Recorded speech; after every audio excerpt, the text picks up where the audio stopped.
में आपका स्वागत है। जैसा कि ये हमारा थर्ड लेक्चर है जिसमें हम बात करने की कोशिश करेंगे, जो हम कंबाइन करने वाले हैं। अभी जो मेरा सीरीज चल रहा है वो आप लोग को पता है कि ये सीरीज बेसिकली को रिलेटेड है, सिलेबस से को लेकर हम बना रहे हैं। अभी का जो सीरीज़ है, अभी का जो ये लेक्चर है, इसमें double E as well as triple E, इस दोनों को कंबाइन करके हम ये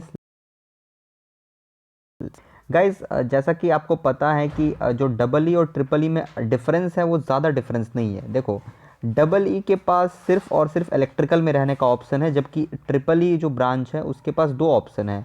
वो आइदर डबल ई ऑप्ट कर सकता है और या तो फिर ई सी ऑप्ट कर सकता है। तो ये दोनों को लेके चल सकता है, तो इसके पास ज़्यादा अपॉर्चुनिटी है। बट प्रॉब्लम क्या है कि जो अच्छा कॉलेज है, जो ग्रेड ए कॉलेज है, उसमें ट्रिपल ई जा नहीं है। बहुत कम ही ट्रिपल ई, बहुत ही कम ही ऐसा कॉलेज है जिसमें ट्रिपल ई है और वो ग्रेड ए कॉलेज है। तो प्रॉब्लम यह है कि बच्चे अच्छा कॉलेज भी चाहते हैं और अच्छा ब्रांच भी चाहते हैं। तो दोस्तों, अगर आप भागलपुर या एमआईटी इन सब में लेने के लिए सोचोगे तो ये आपको डबल ई ही लेना पड़ेगा। वैसे ट्रिपल ई लेने से ज़्यादा फ़ायदा मिलता है, लेकिन उस कॉलेज में वो सुविधा उपलब्ध नहीं है, तो आप नहीं ले सकते हैं। चलिए, इस पर तो हम बाद में बात करेंगे। इस लेक्चर को हम सिर्फ और सिर्फ सिलेबस तक सीमित रखेंगे। मैंने आपको फिर एक बार फिर से कहा कि आने वाले दिनों में जॉब की बहुत ही ज़्यादा स्कार्सिटी होने वाली है, इस बात को हमेशा याद रखना। तो इसके लिए आपको बी प्रिपेयर, अभी से ही अभी आपको प्रिपेयर करना पड़ेगा। तो आपको ये कहेगा कि आपको गेट के थ्रू जॉब लेनी है या फिर आपने जो डिप्लोमा डिग्री किया है इसके थ्रू आपको जॉब लेनी है, ठीक ना। और दोनों में एक सबसे बेस्ट जो होता है वो आपका आता है एसएससी।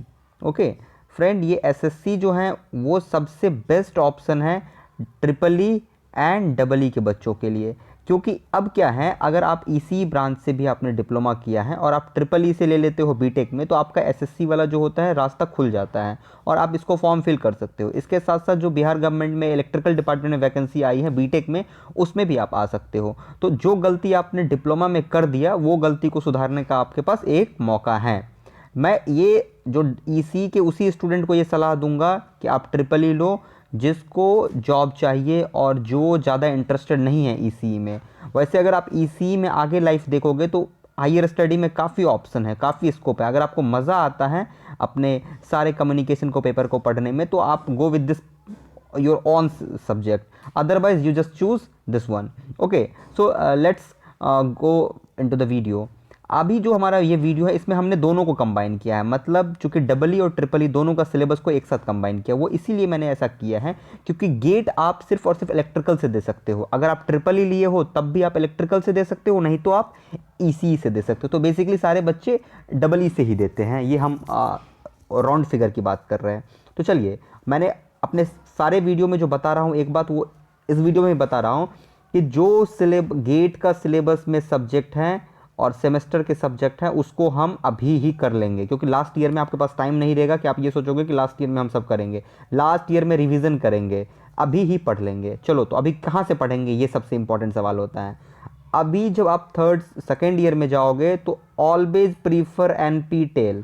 एनपी टेल को आप कभी मत छोड़ना, क्योंकि एनपी टेल से जब पढ़ने की आदत डालोगे बहुत बोरिंग होता है एनपी टेल। ओके, एक एक घंटा का लेक्चर होता है जो कि आपको प्रॉमिस करता हूँ आपको परेशान कर देगा। आप सोचोगे यार इतना देर इस लेक्चर में देंगे, इससे अच्छा तो हम चाय पी के आ जाएंगे मार्केट से। बट कोई बात नहीं है, आपको फिर भी वो एनपीटेल का लेक्चर आपको देखना पड़ेगा।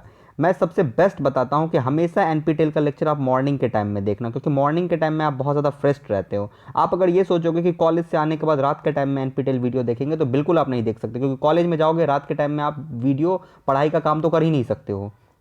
क्योंकि आप जब हॉस्टल लाइफ में जाओगे तो आपको मालूम चलेगा कि रात को हॉस्टल में बहुत कुछ होता है बच्चों। ओके, तो चलो हम बात करते हैं डबल ई पे। सबसे पहले डबल ई पे जो हमारा पहला सब्जेक्ट है वो हमारा है इलेक्ट्रिकल सर्किट एनालिसिस। बेसिकली इसमें हमारा जितने भी केसीएल केवीएल सब की बातें हैं वो सारी चीज़ें आएगी। लेबोरेटरी को हम नहीं देखेंगे, वो तो हमारा कॉलेज में हो जाएगा। मेन हमारा सब्जेक्ट ये हुआ इलेक्ट्रिकल सर्किट एनालिसिस। नेक्स्ट जो सब्जेक्ट है वो हम नेक्स्ट सब्जेक्ट पे चलते हैं। Okay, this one is most important. Okay, analog electronics बहुत ही ज़्यादा इंपॉर्टेंट है। अभी आपको मैं क्यों बोल रहा हूँ बहुत ज़्यादा इंपॉर्टेंट है ये बताऊंगा। एनालॉग को बिल्कुल आप पढ़ना। ओके, इसके लिए बेसिक बुक सबसे पहले आप कर लेना। बेसिक बुक जेबी गुप्ता का आता है, उससे आप सबसे पहले एनालॉग इलेक्ट्रॉनिक्स एक बार पढ़ लेना। उसके बाद हम बताएंगे, आगे भी बुक बताएंगे जो बुक काफ़ी खूबसूरत बुक है, लेकिन अभी उस बुक के थ्रू आपको नहीं जाना है। एनपीटेल का वीडियो ज़रूर देखना है एनालॉग इलेक्ट्रॉनिक्स का। और मैं बता रहा हूँ एनपीटेल का आईआईटी मद्रास का एक लंबे से टीचर पढ़ाएंगे, वो लिंक होगा तो मैं कभी डाल दूंगा, आप लोग को वीडियो के डिस्क्रिप्शन में डाल दूंगा, उसका वीडियो ज़रूर देखना।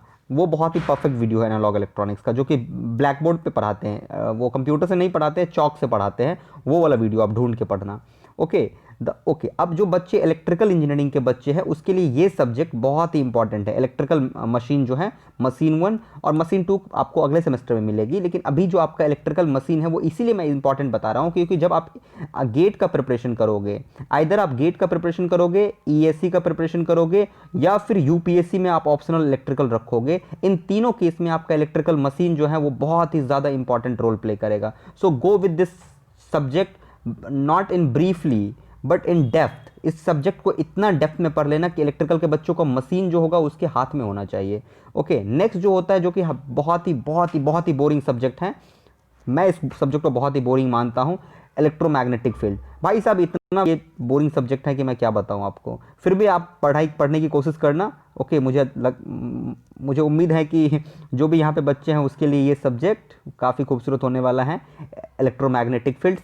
एक्चुअली इलेक्ट्रोमैग्नेटिक फील्ड हमें बोरिंग इसीलिए लगता है क्योंकि जितने भी मैथमेटिक्स के टॉपिक है, जिस टॉपिक से आप अभी तक भागे थे, जैसे आपने ग्रीन थ्योरम, स्टोक्स थ्योरम, इन सारे थ्योरम से अभी तक आपने भागा, आपने प्रिपरेशन करने के टाइम में भी भागा और भी आप भागते हो, डाइवर्जन, कर्ल, ये सारा का यूज इसमें आ जाता है इलेक्ट्रोमैग्नेटिक फील्ड में। तो ये आपको बहुत ही ज़्यादा कॉम्प्लिकेटेड लगेगा। और एक बात हम हमेशा आप याद रखना कि जो आपको लगता है कि डिप्लोमा में आपने इलेक्ट्रोमैग्नेटिक फील्ड्स पढ़ा था वो बीटेक में काम चल जाएगा, वो काम नहीं करेगा, आपको इन डेप्थ पढ़ना पड़ेगा। और चूंकि बीटेक में जो होता है मैथमेटिकल ज़्यादा होता है, डिप्लोमा में आपने थ्योरेटिकल ज़्यादा पढ़ा था, बट अभी मैथमेटिकल ज़्यादा पढ़ोगे, और जब दोनों को कंबाइन कर देंगे ना तो you will be a perfect guys. Okay, engineering का जो परफेक्ट नॉलेज होता है वो आपके पास आ जाएगा। नेक्स्ट जो बात करते हैं, हमारा वही चीज़ आ गया, इंजीनियरिंग मैकेनिक्स आ गया। अभी तो देखो हर ब्रांच को कुछ ना कुछ सब्जेक्ट, जैसे कंप्यूटर सिविल वाले को बेसिक इलेक्ट्रॉनिक्स पढ़ने का ज़रूरत पड़ गया, उसी तरीके से यहाँ पे इंजीनियरिंग मैकेनिक्स आपको पढ़ना पड़ रहा है। ओके, इंजीनियरिंग मैकेनिक्स आप निकाल लोगे किसी भी बुक से, आप ये RS खुरमी का बुक आता है आई थिंक, आप उससे इंजीनियरिंग मैकेनिक्स पढ़ लोगे, उसमें ज़्यादा टेंशन लेने की ज़रूरत नहीं है। इन्वायरमेंटल को बिल्कुल मत सोचना, इन्वायरमेंटल का नोट्स आता है, मैं आपको एक वेबसाइट बताऊंगा जिस वेबसाइट पे ये सारे नोट्स अवेलेबल होंगे।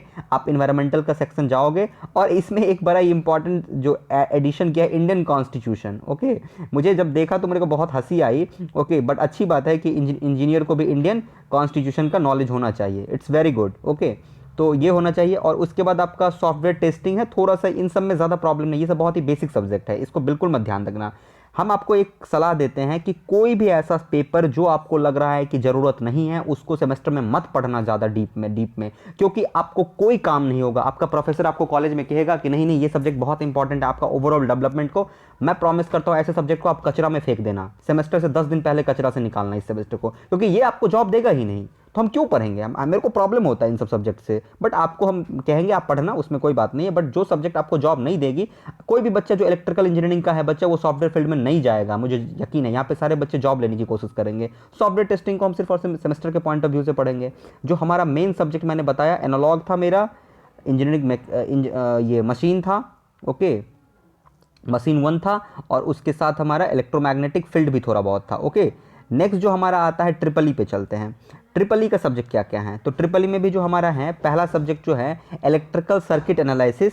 ओके, ये दोनों कॉमन है, इलेक्ट्रिकल सर्किट एनालिसिस जो कि बेसिक सब्जेक्ट है इलेक्ट्रिकल का, वो पढ़ना बहुत ही ज़रूरी है। ओके, ये सब्जेक्ट डिजिटल इलेक्ट्रॉनिक्स, जो कि आप देखिए हमने जैसे ट्रिपल ई का नाम लिया तो ट्रिपल ई में हम क्या बोलते हैं कि इलेक्ट्रिकल और इलेक्ट्रॉनिक्स दोनों मिक्स करते हैं तो वो ट्रिपल ई बनता है। अब डिजिटल इलेक्ट्रॉनिक्स जो है वो कम्युनिकेशन का सब्जेक्ट है, इलेक्ट्रॉनिक्स एंड कम्युनिकेशन इंजीनियरिंग से लिया गया है।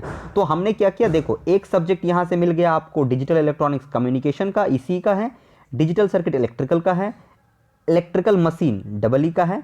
ओके, इलेक्ट्रोमैग्नेटिक हमारा डबल ई में पढ़ना पड़ता है। तो देखो, और ये फिर इंजीनियरिंग मैकेनिक्स जो है वो हो गया। ओके, उसके बाद देखो यहाँ पे कुछ कुछ इन्होंने सजेस्ट किया है कि आपको ह्यूमन वैल्यू एथिक्स पढ़ना है, सोसाइटी कैसे चलती है, स्पोर्ट क्लब, इन सब में आपको भाग लेना है। बस ये सिंपल आपको एक्स्ट्रा करिकुलर एक्टिविटी है जो कि आपको करने को लिए कह रहा है। इस पे आप बिल्कुल ध्यान मत देना, आप हमेशा ध्यान देना कि आपके ये सारा सब्जेक्ट जो है वो कुछ भी नहीं है, ये सब सिर्फ और सिर्फ गवर्नमेंट का बोलना नहीं चाहिए, मैं बोल देता हूँ, गवर्नमेंट चाहती है कि बच्चे काफ़ी ज़्यादा एडवांस बढ़े, लेकिन उसके पास खुद तो जॉब नहीं है और वो बच्चे को ये सब सब्जेक्ट में फंसाने की कोशिश करते हैं ताकि बच्चे का ओवरऑल ग्रोथ हो। भाई हमें ओवरऑल ग्रोथ नहीं करनी, हमें नौकरी लेनी है। ओके, तो अगर नौकरी लेनी है तो सिंपली आ जाना कहाँ पे, इलेक्ट्रिकल सर्किट एनालिसिस को डीप में पढ़ना, डिजिटल इलेक्ट्रॉनिक्स को पढ़ना, इलेक्ट्रिकल मशीन को पढ़ना, इलेक्ट्रोमैग्नेटिक फील्ड को पढ़ना, बाकी सब्जेक्ट जाए तेल लेने, फर्क नहीं पड़ता है हमें बाकी सब्जेक्ट से, सिर्फ और सिर्फ सेमेस्टर पास करेंगे बाकी सब्जेक्ट में।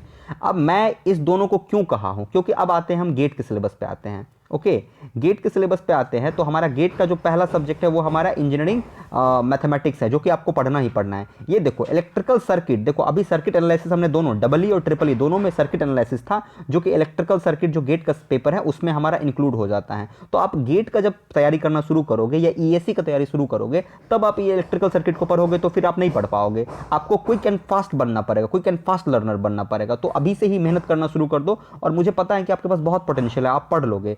इलेक्ट्रोमैग्नेटिक फील्ड, देखो इलेक्ट्रोमैग्नेटिक फील्ड यहीं पे आ गया है। तो अगर इस सेमेस्टर में हम इलेक्ट्रोमैग्नेटिक फील्ड को अच्छे से, थोड़ा बहुत अच्छे से नहीं पढ़ेंगे, तो हम जब गेट का प्रिपरेशन या ईएससी का प्रिपरेशन करेंगे उस समय हम इसको कैचअप नहीं कर सकते हैं। तो जब उस समय इसको नहीं पकड़ेंगे तो हमें और परेशानी होगी और आपके लिए टफ हो जाएगा कंडीशन। सिग्नल सिस्टम है जो कि अभी हमें नहीं पढ़ना है। इलेक्ट्रिकल मशीन, गाइज ये इलेक्ट्रिकल मशीन में मशीन 1 और मशीन 2 दोनों है, जिसमें एक मशीन 1 आपको इस सेमेस्टर में पढ़ना है, तो उस मशीन 1 को आप अच्छे से पढ़ना। ओके, आगे बढ़ते हैं। इलेक्ट्रिकल मशीन्स हो गया। ओके, पावर सिस्टम हमें नहीं पढ़ना है, मेजरमेंट आपको आगे पढ़ने को मिलेगा। देखो जो डबल ई के बच्चे हैं, डबल ई के बच्चे हैं वो एनालॉग को इस बार सही से पढ़िएगा, और जो ट्रिपल ई के बच्चे हैं वो डिजिटल इलेक्ट्रॉनिक्स को काफ़ी अच्छे से पढ़िएगा, क्योंकि आपको ये दोनों पेपर आपको काम पड़ेगा। और डिजिटल इलेक्ट्रॉनिक्स का भी एनपीटेल से वीडियो है आईआईटी मद्रास का, वो please go through that video, that is very very important video for you all guys. Okay, so now it's time to wrap up this all video.